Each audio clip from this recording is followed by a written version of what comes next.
The rain hammers against the tall windows of New York Presbyterian Hospital, the kind of cold December storm that seeps into your bones. Inside the private room on the neurology floor, the heart monitor beeps slower and slower, each sound farther apart than the last. I know that rhythm better than anyone. I'm Dr. Emily Harper, one of the best neurosurgeons on the East Coast. I've spent years saving strangers' lives in operating theaters, but tonight no one can save mine.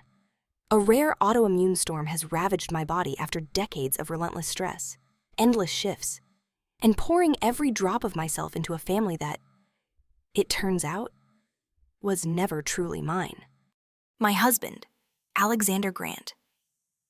Tall, impeccably dressed, the golden son of one of New York's oldest law firms stands at the foot of the bed, hands clasped so tightly his knuckles are white. Beside him is our son Jason, 28 now, but still fragile-looking. The boy I carried to specialists across the country. The child whose chronic illness dictated every decision I ever made. Across the room, my cousin Sophia lingers in the shadows, her designer coat draped over her arm like armor. The attending physician, a former resident I once mentored, clears his throat.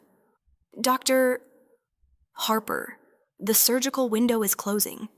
If we operate now, there's a strong chance you'll survive and regain significant quality of life 10 years, maybe more. His eyes flick toward Alexander, waiting for the family's consent. I try to speak, but my throat is sandpaper. All I can do is look at the man I've loved since law school, the man I built a life with through grueling residencies, and his climb to partner. We have twins, a boy and a girl.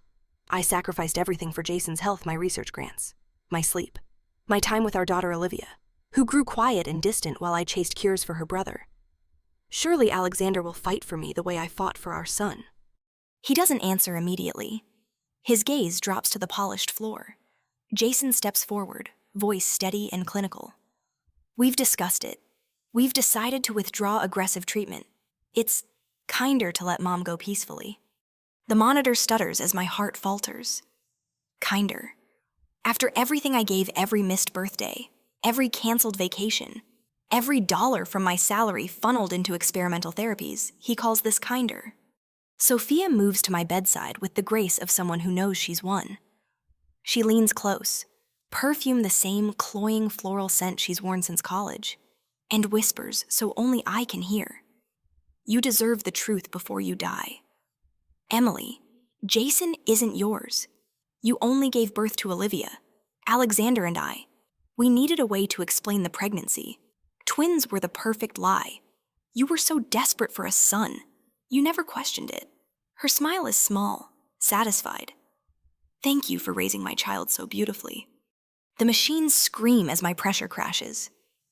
Images flash Olivia's scarred childhood memories of being left with nannies and Alexander's cold mother, while I flew Jason to yet another specialist. The way Alexander's family always favored Sophia's branch of the tree. The hushed conversations that stopped when I entered rooms. Every sacrifice. Every sleepless night. Every time I chose Jason's life over my own dreams, it was all for a lie. Hatred floods me, hot and pure. If hatred alone could restart a heart, I'd live forever. But the beeps flatten into one long tone. Darkness swallows me whole. Then nothing.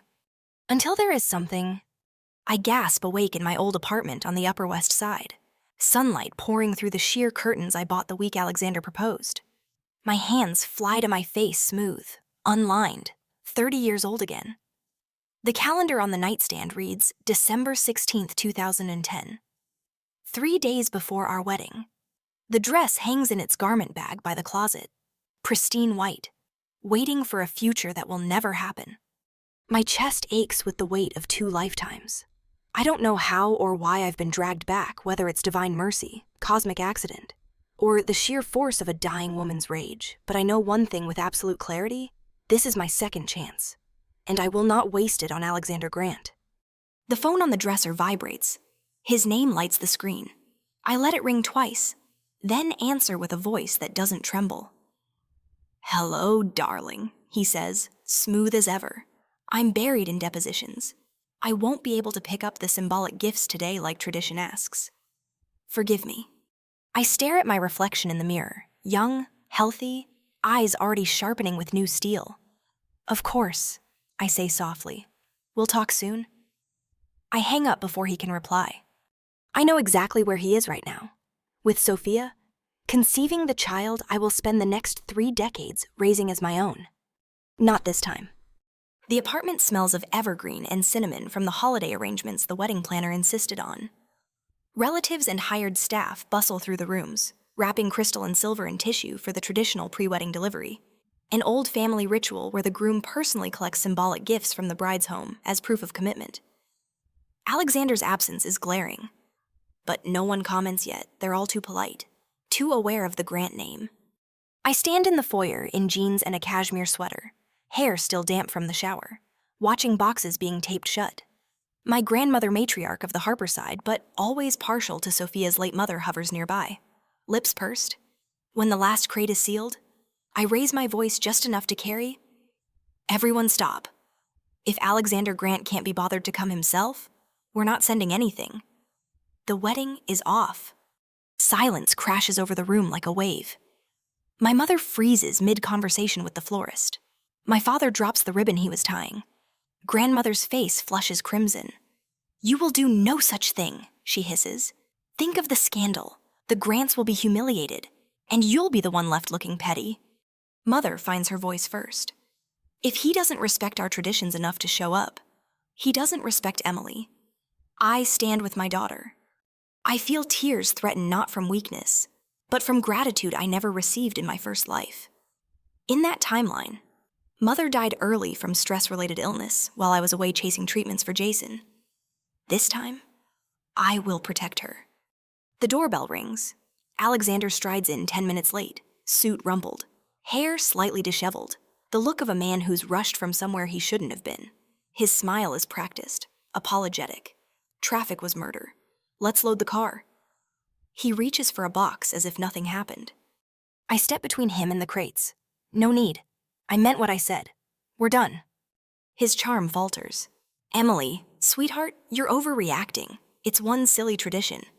One silly tradition that matters to my family." I reply evenly. "If it's silly to you, then we want different things." Guests shift uncomfortably. Phones are already emerging news travels fast in these circles. Alexander lowers his voice, stepping closer. "We can discuss this privately. You've been stressed with the hospital schedule. I understand." I almost laugh. Stressed? That's what he called it when I worked 80-hour weeks to support us while he networked his way up the firm. I look him in the eye and see the calculation behind the concern he's weighing how much public drama he can afford. Before he can speak again, I turn to the room.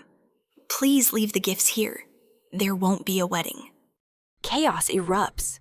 Grandmother sputters about reputation. Cousins whisper. My father looks torn between loyalty to me and fear of social fallout. Then I see him. James Reed standing quietly near the kitchen doorway, delivering the extra cases of champagne we ordered. He's the same age as me. Once the brilliant scholarship kid from the wrong side of the tracks. Now a rising software engineer whose startup is quietly revolutionizing medical diagnostics. In my first life, he married a controlling heiress to protect his younger siblings, lived miserably, and never stopped carrying a torch for me. Our eyes meet. He stills bottle halfway to the counter. I walk straight to him while the room watches in stunned silence. "James Reed," I say clearly, "will you marry me instead?" A collective gasp sucks the air from the space. James's eyes widen, searching my face for jest or cruelty, finding neither. Something raw and hopeful breaks across his expression. His voice is barely above a whisper, but it carries, yes. 1,000 times yes. Alexander's face drains of color. "This is insane. You're throwing away everything for him." I turn back slowly. I'm choosing someone who will show up when it matters. Mother hides a proud smile. Father exhales as if a weight has lifted. Even grandmother falls silent. Alexander tries one last grasp. "Emily, think about your career. The Grants can open doors the Reeds can't even see." I meet his gaze without flinching. "I've spent my life opening my own doors. I don't need yours anymore."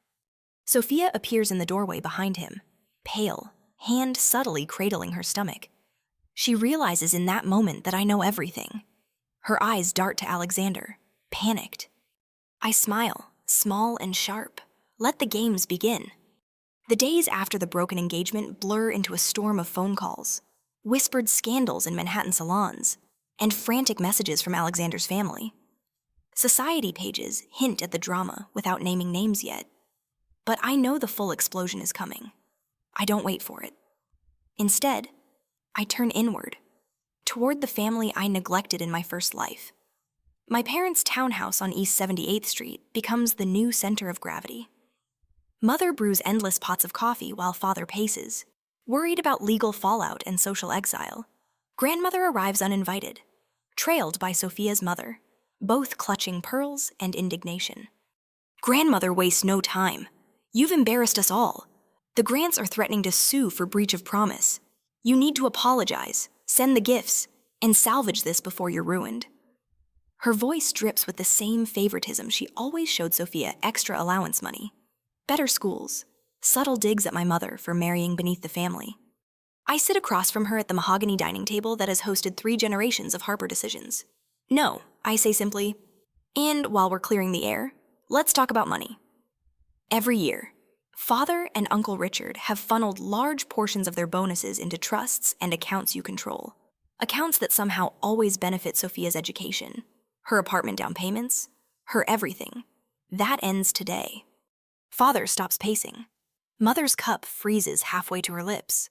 Grandmother's face flushes purple. How dare you question my management of family resources? Because they're not yours to manage alone. I reply, I've already spoken to Uncle Richard. He's on his way. As if summoned. The doorbell rings. Uncle Richard, my mother's brother, a quiet but shrewd investment banker, enters with a thick folder. He lays it on the table, bank statements, trust documents, transfer records stretching back 20 years. Money meant for retirement, for my parents' security, quietly redirected. Grandmother sputters. Sophia's mother tries to interrupt, but Uncle Richard raises a hand. We're dividing everything fairly, starting now. Separate accounts, separate trusts, no more commingling. The argument stretches into the evening. Voices rise, old resentments surface. Grandmother accuses my mother of ingratitude. Father finally snaps, listing every sacrifice he made to keep peace. I watch it unfold with a strange calm, the knowledge of my previous life sharpening every word. When grandmother threatens to cut everyone out of her will, I lean forward. Do it. We'll be better off without strings. By midnight, articles of agreement are drafted on Uncle Richard's laptop. Assets split 4 ways, 1 share for my parents, 1 for Uncle Richard, 1 for grandmother to live on modestly, and a final share held in trust for me until the legal dust settles. Grandmother storms out, vowing never to return. Sophia's mother follows, shooting poisonous looks over her shoulder. The next morning, I meet James for coffee at a quiet cafe on Madison Avenue. He's cautious, still half convinced this is temporary revenge. Emily, I need to know, are you serious about us? Or is this just to hurt him? His eyes search mine, vulnerable in a way Alexander's never were.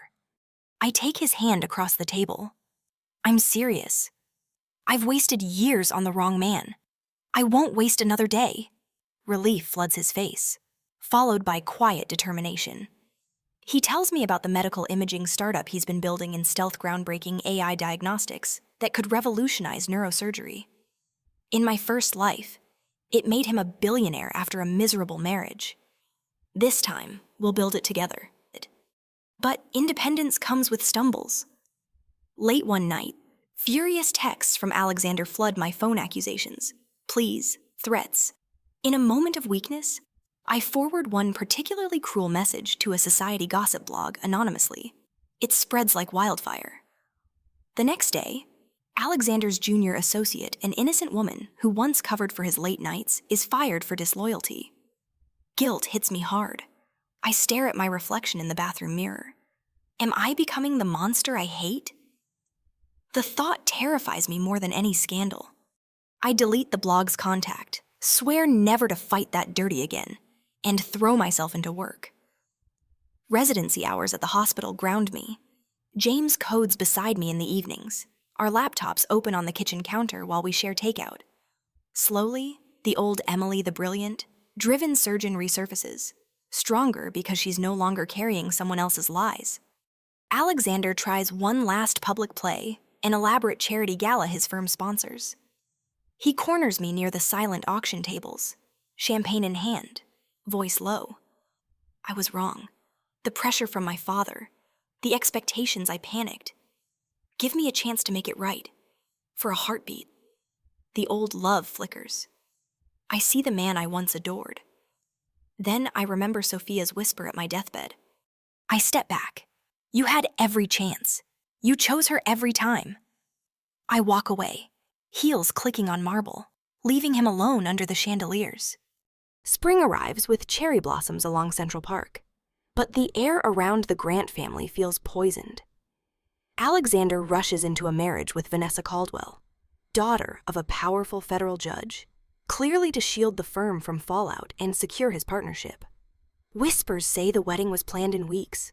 Only I know why the hurry Sophia is pregnant, and they need legitimate cover fast. I don't strike openly yet. Instead, I gather evidence the way I once gathered research papers meticulously, irrefutably. Old bank transfers from Alexander to Sophia's offshore accounts. Encrypted emails recovered from a forgotten hard drive. Security footage from the hospital in my first life timeline doesn't exist here. But patterns do patterns of payments timed with Sophia's vacations. Medical bills for a child who hasn't been born yet in this reality. The breaking point comes when Alexander files a defamation suit against me, claiming my baseless accusations damaged his reputation and cost him the Caldwell alliance. The case is assigned to a downtown courthouse packed with press. I walk in wearing a simple navy suit, James at my side for moral support, my parents in the gallery. Alexander's lawyer paints me as a jilted, hysterical woman. They submit character witnesses, his mother, partners, even Sophia in a demure maternity dress, tearfully claiming I've harassed her out of jealousy. The judge listens impassively. Then it's my turn. I take the stand myself. No attorney, just facts. I present the financial trail transfers beginning 9 months before the supposed twins, continuing through years I thought were for Jason's treatment. I show messages where Alexander instructs Sophia to keep things quiet until after the wedding.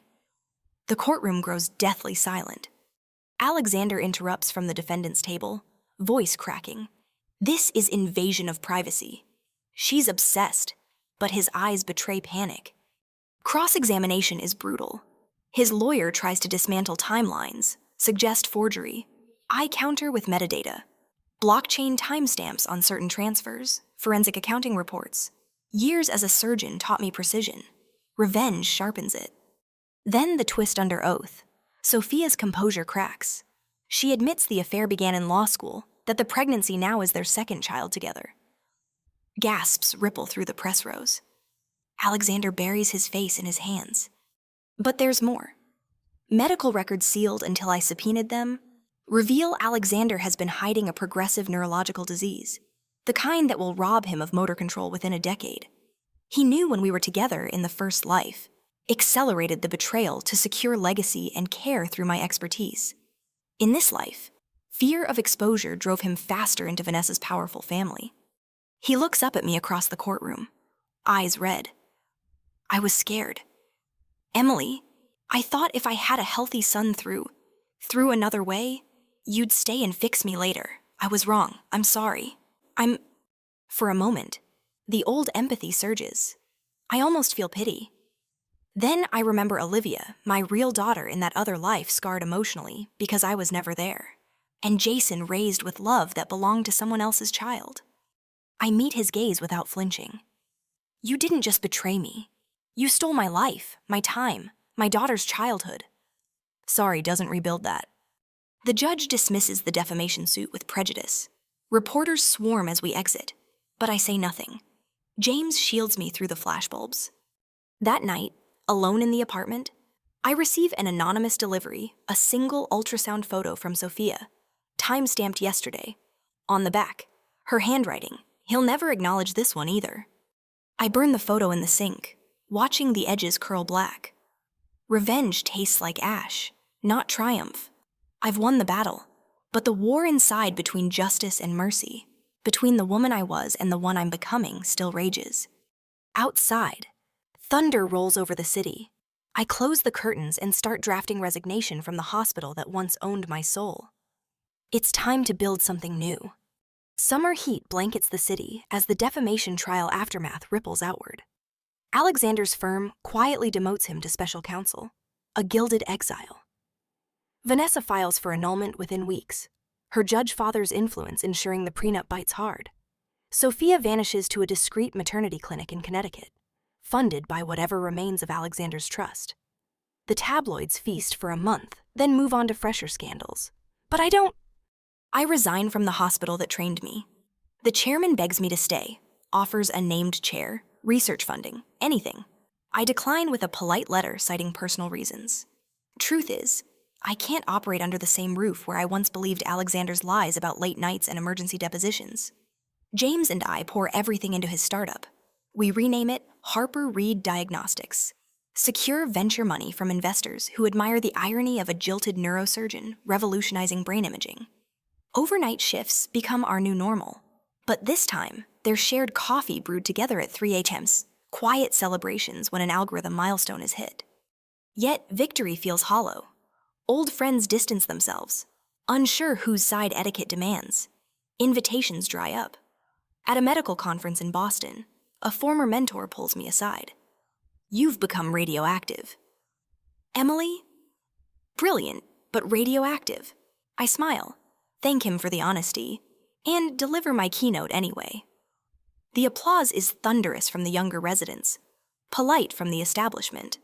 I start a pro bono clinic one Saturday a month for domestic violence survivors with neurological injuries. Women whose partners isolated them, the way Alexander isolated me with subtler weapons. Each patient file chips away at the rage, replaces it with purpose. But mistakes follow me. In the rush of opening the clinic, I misread a scan for a young mother fleeing an abusive husband. The tumor is more aggressive than I thought. Surgery comes weeks too late. She survives, but with deficits that will shadow the rest of her life. I sit in the on-call room afterward, head in my hands, questioning every choice that led here. James finds me, wraps me in his arms without questions. "You're saving more than you're losing," he says quietly. I want to believe him. Media distortion creeps in. A glossy magazine runs a profile titled, "From Altar to Altar, the neurosurgeon who trades grooms and scalpels." They twist my clinic into a revenge project. Quote anonymous sources claiming I'm unstable, patient referrals drop.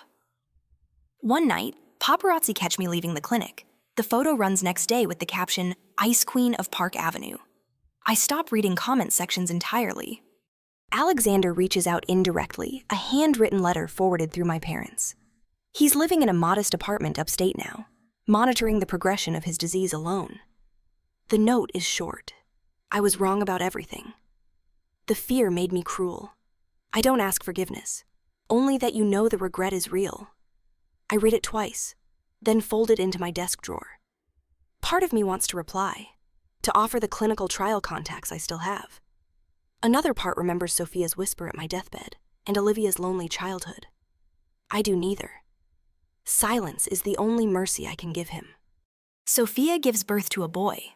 Gossip reaches me through mutual acquaintances. The child is healthy but colicky, and she's struggling alone in a rented house, cut off from family money after grandmother rewrites her will in fury. I feel no triumph, only a bone-deep weariness. Revenge has sharpened me, but it has also cost me softness I'm not sure I can regain. James proposes on a quiet October evening. No grand gesture, just the two of us on the rooftop of our new Brooklyn brownstone.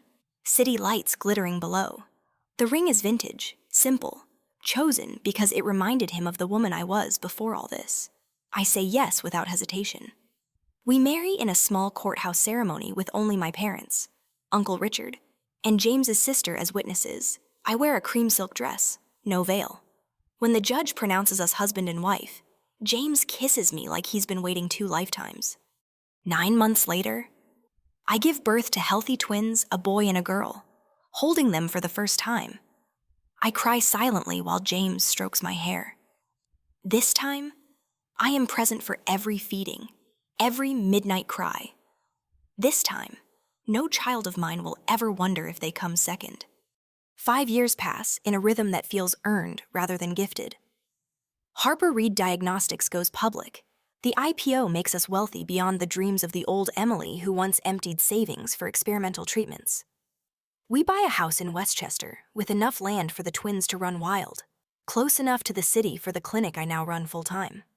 The nonprofit wing expands free scans and surgery for abuse survivors, funded by speaking fees and stock grants. I never touch for personal use. My name becomes synonymous with second chances, not scandal. Alexander's disease progresses faster than expected. He spends his final years in a specialized facility upstate, cared for by nurses paid from the remnants of his trust. Visitors are few. His mother refuses to see him after the disgrace. Vanessa remarries into European aristocracy. Sophia raises her son in a quiet suburb on alimony that barely covers private school.